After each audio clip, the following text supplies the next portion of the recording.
আজকে নতুন সাজে সজ্জিত আমাদের সকলের প্রাণ প্রিয় নেতা লায়ন ইঞ্জিনিয়ার মমিনুল হককে বরণ করে নেওয়ার জন্য আমরা আপনার কাছে ব্যক্তিগত সুবিধা চাই না, তবে একটি জিনিস চাই, সেটি হচ্ছে দয়া করে আপনি কখনো এই পোশাককে ভুলে যাবেন না। কখনো আপনাকে ছেড়ে যায় নাই, বিএনপি দাঁড়িয়ে ছেড়ে যায় নাই। আমরা আহ্বান করবো আপনি আমাদের একজন হয়ে আমাদের সাথে থাকবেন।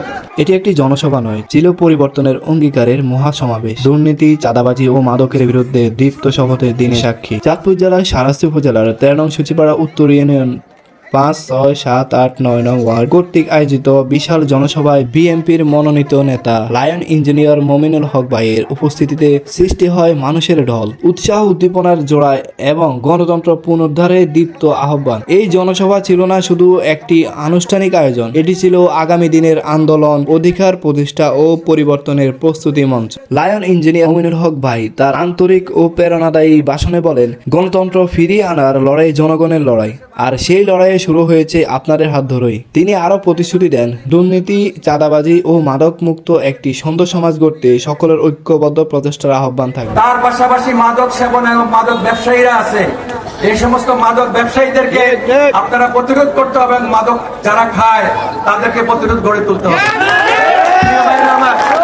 চাঁদাবাজি, দখলবাজি, এগুলোর অনেক অভিযোগ আমাদের কাছে আছে, আমরা অস্বীকার করি না, কিন্তু চাঁদাবাজ এবং দখলদারি যারা আছেন সেই সমস্ত ভাইদেরকে অনুরোধ করব, দেশনেত্রী বেগম খালেদা জিয়া এবং তারেক জিয়া প্রধানমন্ত্রী হওয়ার আগেই বাংলাদেশ জাতীয়তাবাদী দলে যদি আপনার কোনো অবস্থান থাকে, দয়া করে আপনি আপনার পদত্যাগ করে পার্টি থেকে চলে যান।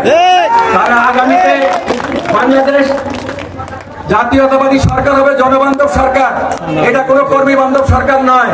আমার আশেপাশে যে সমস্ত বিএনপি নেতৃবৃন্দদেরকে আপনারা দেখেন, বোন এবং বাবিরা, ভাইদেরকে অনুরোধ করব, আপনারা এমন একটা ভুল করবেন না যে বিএনপির উমুক নেতাকে ধরে আমি 25,000 টাকা ঘুষ দিয়ে একটা কাজ করতে পারবো, এটা আমার ঠিক হবে না।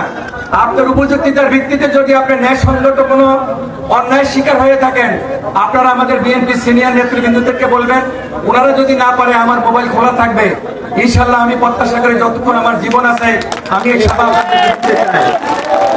এই ইউনিয়নে অনেক বিখ্যাত বিখ্যাত মানুষরা আছে, যদিও বা আপনারা পানের স্থলে একজন ভদ্রলোককে চিনেন, কিন্তু আমি ওনাকে ভালোভাবে চিনি। উনি একজন হাইলি কোয়ালিফাইড ঢাকা ইউনিভার্সিটির একজন টিচার ছিলেন, একজন মুক্তিযোদ্ধা ছিলেন, আপনাদের এলাকার একজন কৃতি সন্তান।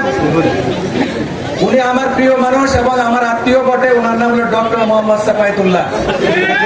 তিনিও আজকে এখানে বক্তব্য শুনেন, কোনো কারণে ভুলবশত কিছু করলে একটু পরে উনি কিন্তু রিয়াকশন দিবে, সেই জন্য প্রিয় ভাইরা আমার, সুরসাগ অঞ্চল 1971 সালে পুরা স্বাধীন ছিল এবং এই সুরসাগ অঞ্চলে মুক্তিযোদ্ধাদের এখানে ক্যাম্প ছিল। সুতরাং এই এলাকার মানুষ সবসময় স্বাধীন এবং স্বাধীনতা প্রিয় মানুষ। এই মানুষটা সবসময় একটা সংগ্রামের মধ্য দিয়ে বড় হয়েছে, সেই জন্য আমি আজকে এখানে এসেছি।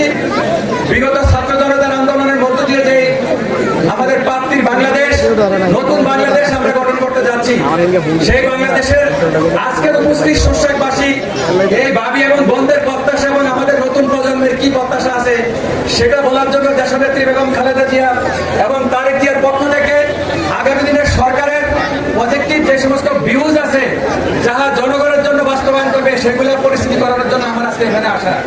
কিন্তু আপনাদের এই বিপুল উপস্থিতি আমাদেরকে বিমুগ্ধ করেছে এবং আমরা অপ্রস্তুত যে এত মানুষ, এত নেতা, এত কর্মী, এত ভোটার এবং এত মহিলা, আমাদের ভদ্র মহিলাগণ, আমরা হিন্দু মুসলমান এত মানুষ উপস্থিত হবে, এটা আমাদের প্রত্যাশা ছিল না। সেজন্য আমি আপনাদের কাছ থেকে কিছু কথা বলবো, অনুরোধ জানাই।